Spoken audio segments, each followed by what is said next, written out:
Welcome to Tech in the Right Direction, the podcast. This week, I'll be speaking with Danica Bunnett. As Bluon's Chief Operating Officer, Danica manages the day-to-day operations of Bluon, a rapidly growing technology company in the HVAC space that has grown from 30 people to 130 in just over a year. As is typical in a company of Bluon's size, Danica directly oversees several critical teams while working hand in glove with managers on several others. Danica is a true hands-on manager and player coach who utilizes her unique skill set to manage a diverse group of technicians, professionals, and software engineers with equal skill, grace, and authority. Danica has been with Bluon from the virtual beginning and has been instrumental in its growth as well as its one-of-a-kind culture. In many ways, Bluon is a direct reflection of Danica and her unworldly work ethic, unmatched enthusiasm, seemingly always positive attitude, and direct style of communication. She is a graduate of Stanford University with a bachelor's in product design mechanical engineering. She was also the co-president of Stanford Women in Design, SWID, and believes in bridging Silicon Valley's high technology innovation with the HVAC world. Welcome to the show, Danica. I'm so excited to have you on. Thank you, Jennifer. I'm excited. Great. Let's get started. So, Danica, as a woman in tech, can you share with us your career journey and how you got to where you are today? Sure, no problem. So actually, I studied product design at Stanford, which was under the School of Mechanical Engineering. And my junior year, just like every college kid, was looking for an internship. And I had just recently taken a career in thermodynamics and was just absolutely sort of fell in love with the subject and the concept of it. And so I was looking for some sort of an internship along those lines.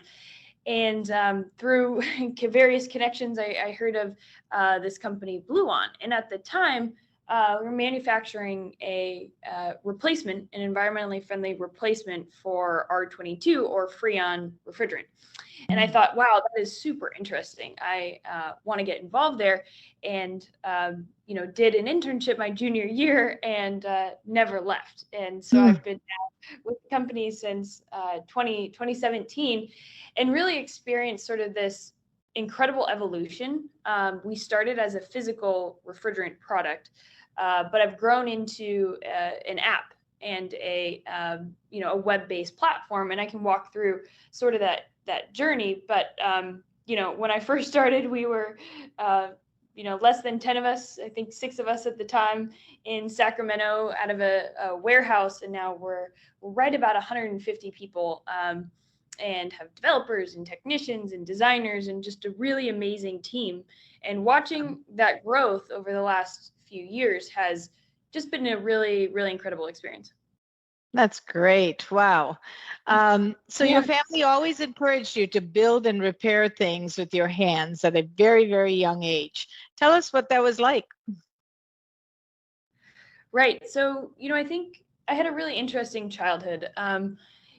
My family really placed a lot of value on experiences that weren't in the learning experiences that weren't in a traditional classroom sort of setting. And I'm extremely, extremely grateful for that. I don't think I quite realized the value of that as a child. But what that sort of entailed was anytime we were fixing something, my family was super handy, and we did a lot of work on our house and fixing boats and dirt bikes and, solar system, solar panels and that sort of thing. And I was always participating in that with my family.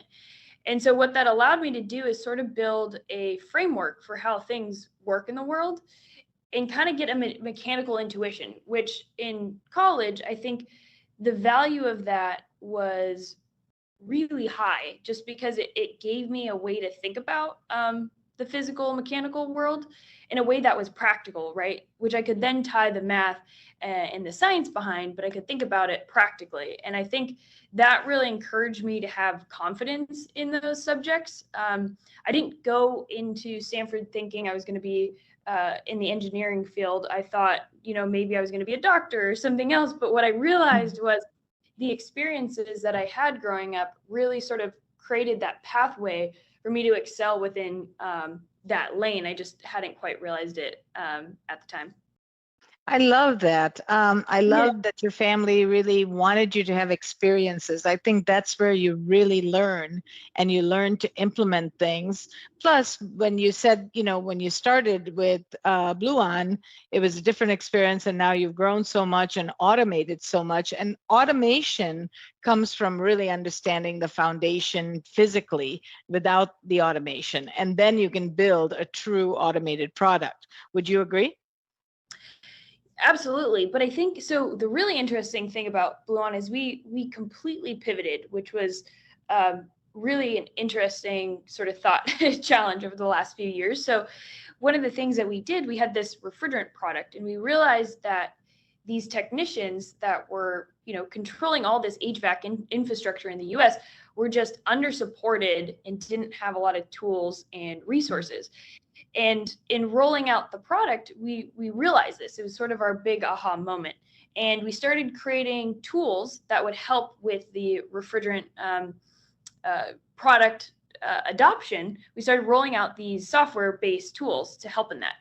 And all of a sudden, we woke up one day and the software product itself, separate from the refrigerant, just started taking off. People were downloading it to use those resources. And we had the ability to sort of take a pause and a step back there for a second and say, okay, what are we building here that holds the value, and how do we lean more into that? And so we said, let's really start bolstering those support resources that we're providing to technicians, and play that up a little bit and see what happens. And it just took off. So within a few years, we went from having, a few hundred technicians on our platform to we're about 140,000 now, which is 45% of the market. And the reason is these technicians, on their day-to-day job just don't have the information that they need to be successful, right? So they show up to a piece of equipment for the first time, and there's no manual associated with that at the unit, but they need the wiring diagram and they need the manual to be able to understand how to repair that piece of equipment or what parts to buy. And so we started cataloging all those manuals, as well as we actually acquired a company of a database that had all the part information for a particular unit. So one thing that really blows people's minds is, a technician working on a piece of equipment doesn't know what parts are required to fix that unit. They might know they need a compressor, right? Because maybe they blew the compressor, whatever might be wrong with it, but they don't know specifically which one. And that's really an insightful sort of realization, because without knowing the specific one, they rely on their local brick and mortar distributor to provide that information for them. But there's so much that can go wrong in that process of trying to understand which part they actually need, right? They might not have the part number because it's scratched off the actual part because it's been in the unit for 20 years. Or they might misspeak and the supplier thinks they, need a different part and they get the wrong part. And so there's a lot of pain and headache between that whole sort of workflow and that whole process. And so we were close enough to it to realize that, and started building this platform to where technicians and distributors can interact and pass information between one another to create quote requests, and then actually orders from the technician requesting them from the platform. So it's been really exciting because, we sort of operate two separate businesses. We have the refrigerant product, which we still very much love and, pour a lot of energy into, but also we have this amazing platform, which about 95% of our business efforts goes to at this point. And it's been really exciting to watch that take off. And so back to your question in terms of automation, I think it's been really interesting to build something physical and deal with, the supply chain logistics and, shipping and actually creating and quality checking a physical product, versus now we're doing all of that in the digital space. And so hiring the right people who have that expertise and have that experience so we could seamlessly sort of make that pivot has been sort of the biggest, I think, benefits and learnings we've had over the course of the last few years. That's great. So is that portal on a mobile app as well? That's correct. So we have a mobile app where these technicians get all of their information. And they can actually place quote requests with the specific part information, which hasn't been able to be done in the past, and then send that to their local distributor of what they're requesting. So they have an actual relationship with their existing distributor. We're just helping facilitate the information transfer, so it makes it easier for the technician to get what they actually need. No, that's great. So do you think, since you're putting 95% of your energies into this software product, will you start to create like a software as a service platform for other vendors like you? So we're actually not a SaaS model. When we thought about how do we roll out this platform, right, and monetize it, because there's obviously something here that's of major value when 40% of the market's on it, right? We thought about a SaaS play, and the challenge with that is, the industry as a whole, in terms of technicians and contractors, are incredibly fragmented. And what I mean by that is 60% of contractors are only 1 to 4 individuals working for that contractor. So selling the product to a contractor, we would need, hundreds of people on a sales team to be able to do that. You're making very small sales, and you'd have to fight for them. However, if we provide the information for free to the technician, and we actually facilitate that ordering of that part and the goods that they need, we can actually take a clip from the distributor, because they are very much participating in an efficiency gain for their team and their counter staff. And so it allows us to provide these resources up front to the technician without charging them, and we can actually make revenue on the backside with the distributor. Nice. I like that a lot. So, confidence is a big piece in a woman's career. And the more confidence you have, the better you grow, the better your career takes, heights. And you mentioned that your experiences as a child really helped that confidence. And so why is it so important for us to get more women involved in traditionally male-dominated STEM industries? Yeah, that's a great question, and I think one that's incredibly important. We have so many complex challenges as a society right now to solve. I think encouraging more women to get involved in STEM and male-dominated fields brings different perspectives to the table that, historically haven't been there. And when you're innovating, throwing new ideas at it, or approaching the problem in a slightly different way, can spark so much different thought processes and creativity there. And I think not having more women at the table prevents that perspective, and really prevents that innovation that we so desperately need. I agree. That's, women bring a whole skill set that is different from the male thought process. And so only adding that diversity to a business in these industries is critical, I think. Oh, absolutely. Completely. And I think gaining that confidence, you mentioned that earlier, I think that really comes along with being comfortable in who you are. I think starting out in my career, I was maybe self-conscious about being the only female in the room at times. And that thought is really toxic, because it's essentially taking up brain space that you don't need to have occupied, right? And it's kind of nagging at you in the back of your head. And I think when I really saw a shift in my career and my confidence was when I just decided, stop thinking about you being different and play into that, right? What skill sets and what advantages do you have as a woman that you can utilize, right, to provide a different perspective and create that value? And shutting down that little nagging thought in the back of my head, I think was one of the hardest things to do, but really one of the things that propelled my career forward and sort of made us a great space for everybody on the team to sort of thrive, right? Because without that confidence, I mean, it's really tough to be able to speak up in meetings, to be able to, throw out a crazy, almost impossible idea, but one that maybe has a little nugget of merit in there somewhere. It makes it so much harder to operate if half of your mind is occupied by, a destructive thought. That is so glad. I'm so glad you said that. And that is so true, because we need to really train ourselves. And it's not easy, but we have to train ourselves to avoid that negative thinking in our mind. I call that voice a negative Nancy always. Right. But it's true. That I'm so glad you shared that thought. And once you got rid of that thought, things started to really work in favor of your confidence, which is great. Right. And how can you lead as an individual if you're pretending?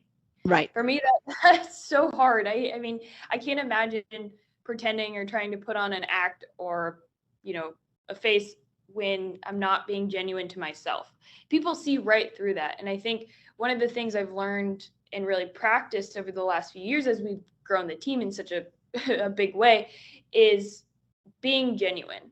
If you're genuine and you're open and you're transparent and you're honest, that makes a whole world of difference. And people really respect that because unfortunately, so many workplaces don't have that, right?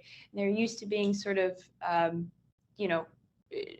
living in a world that's not transparent and confusing and full of structure and hierarchy and red tape and that sort of thing. And so if we can just be a little bit more transparent, a little bit more genuine, I think that trust factor really cements itself and allows a team to thrive in ways that, are not expected. I mean, we have the most amazing team. They create amazing products, really innovative ideas, work their butts off. I mean, it's truly incredible.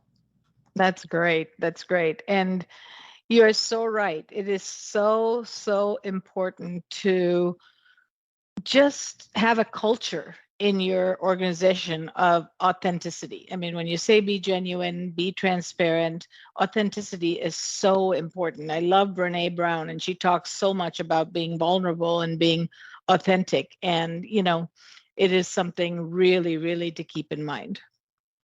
100%.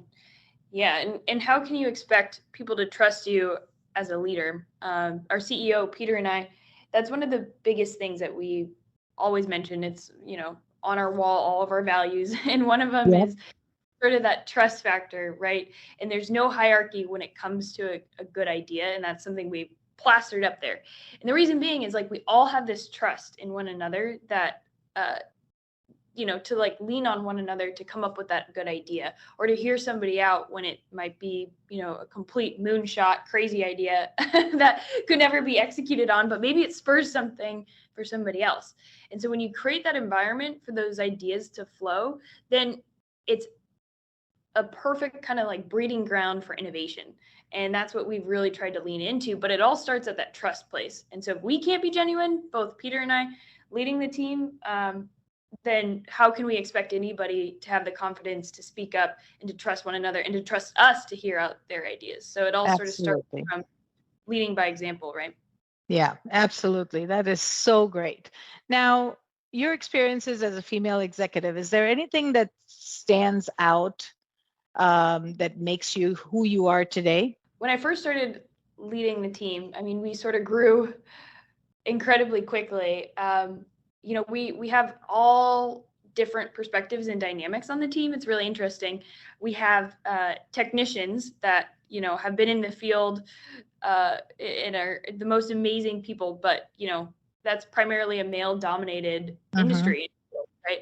We also have software developers, and they speak a completely different language, right? They speak in ones and zeros, and those two groups together, the technician plus the technology, it's an interesting dynamic, right? And so as a female, I actually think a lot more about translating those two languages to communicate with one another versus it being sort of a male or female thing in my mind.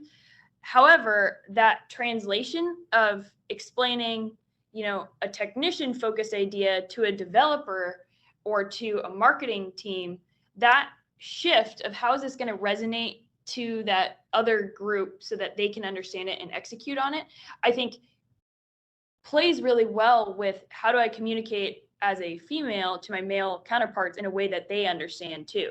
Thinking about and being strategic about how do you best communicate to people in a way that they're going to understand. And so practicing that between very different groups, right? Whether that's being a male or a female or a technician or on the marketing team or a developer, I think is just a constant muscle you have to build. And the more that you flex that, the better you get at communicating with all those different groups.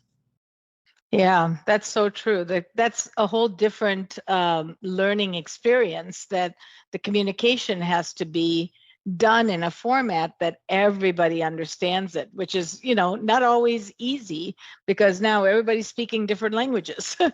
And so, yeah, so that's really great. I love that. Right. So you've really done an amazing job in growing the company from 30 to 150, you said, in just over a year. What do you attribute that success to? I'm sure it's many of the things we've talked about, but is there any one thing that stands out? Yeah, I think what comes to mind, we have an extreme bias towards action. And what I mean by that is we churn out a lot of ideas. We're not afraid to throw something out there and see what the reaction in the market is on that idea. And that's incredibly valuable, because a lot of, big companies, they're slow moving and they spend a year developing an idea and then 6 months testing it and then tweaking it out. And so by the time they get anything to the actual market, the idea is no longer sometimes relevant and is so far off of what the actual user needs that the product itself sort of flops. And what we've gotten really good at is being okay with just throwing out ideas and trying to get as much feedback as possible. We have our sales team who is absolutely incredible at, they communicate with hundreds and thousands of people literally a week.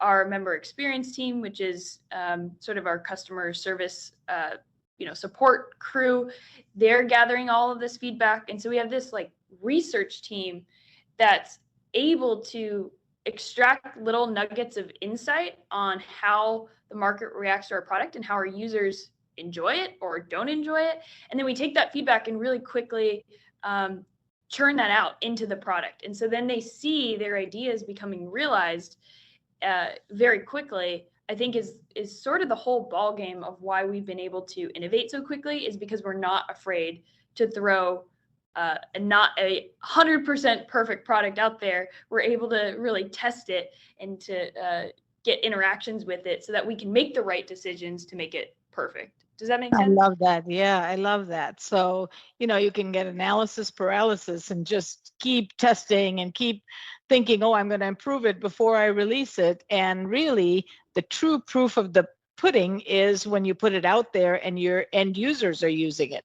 So that is amazing. And I love that you're action based, you want to execute, and that is really important. And I love that all the ideas are free flowing, good, bad, other, there's no judgment, just bring them out, because you never know which one's going to stick.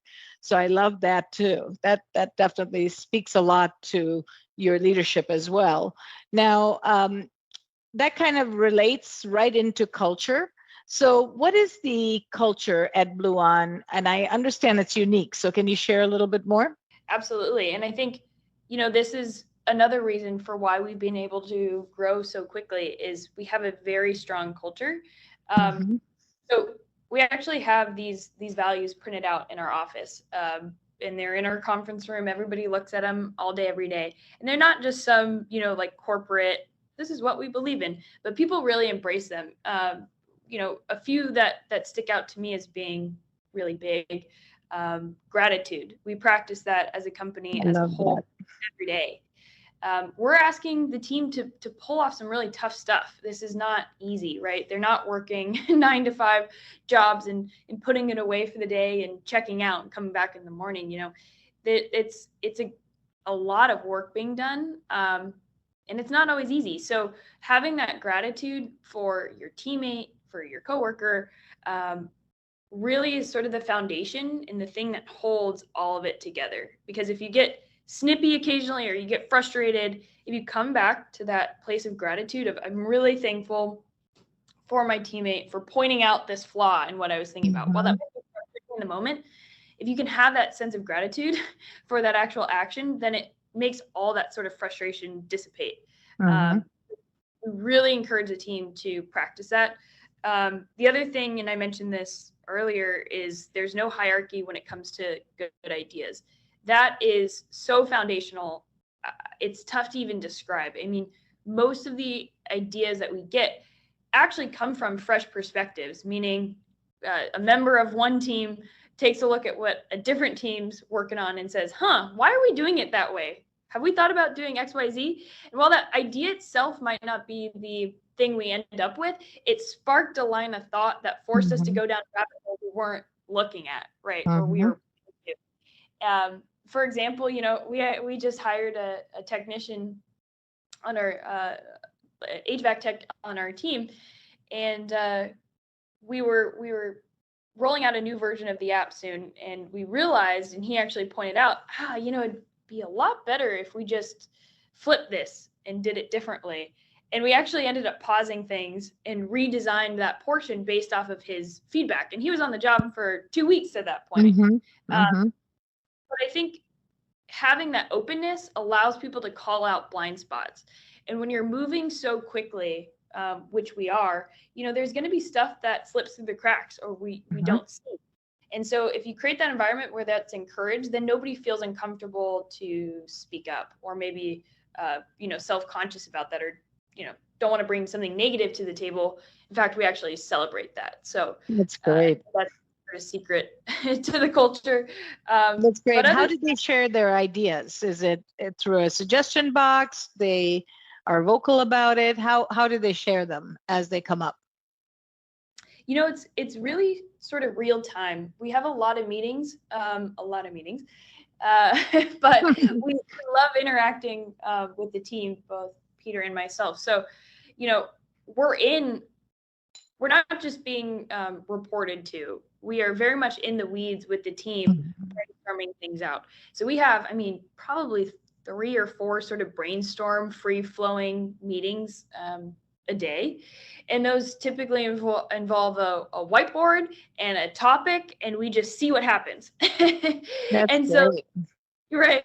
And I think that's really important, is creating that environment where that's encouraged versus a presentation style mode where here's the data we're reporting on, here's our PowerPoint, let's go through it. It's a different environment. And so that being able to communicate those ideas when it's more of a brainstorm, I think is a bit easier. And we very much create that space for those ideas to come out.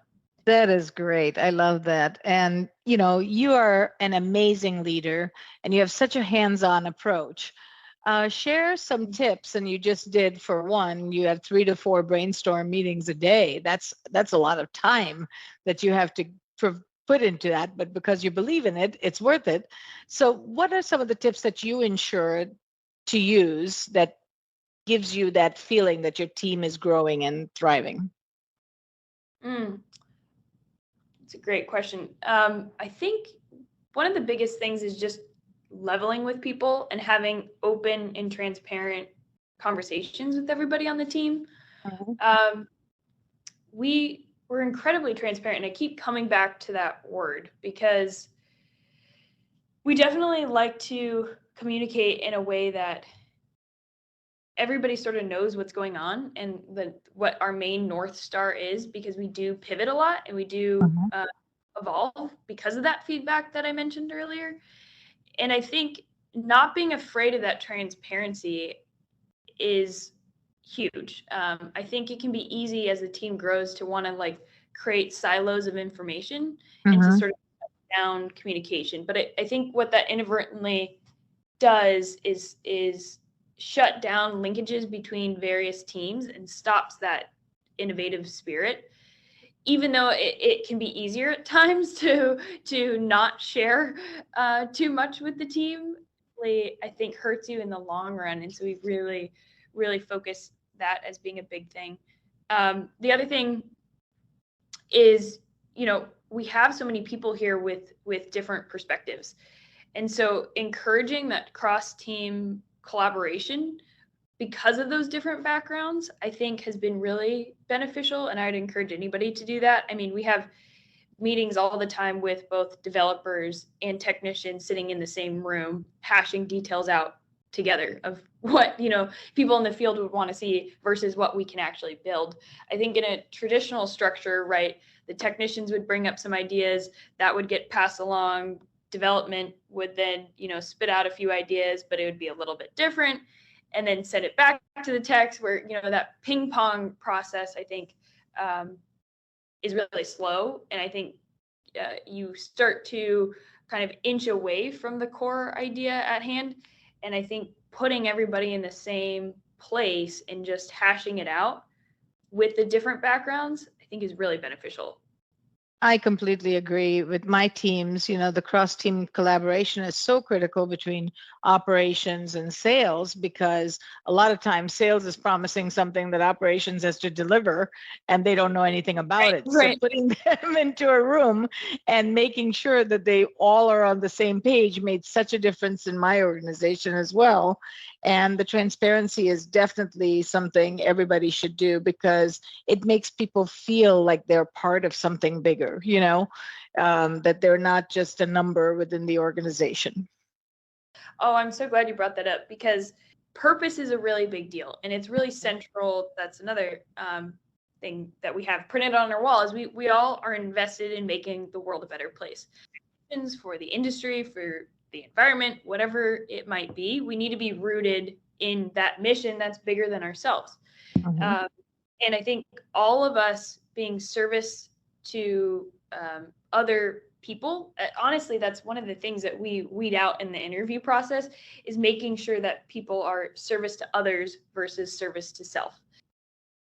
We can teach skills, we can teach how to actually, execute on a specific role, but without that foundation of service to others versus service to self, it becomes really hard to communicate with that individual, and can be really toxic. And so that's one thing that we screen for, and actually kind of hold as our core principle during the hiring process.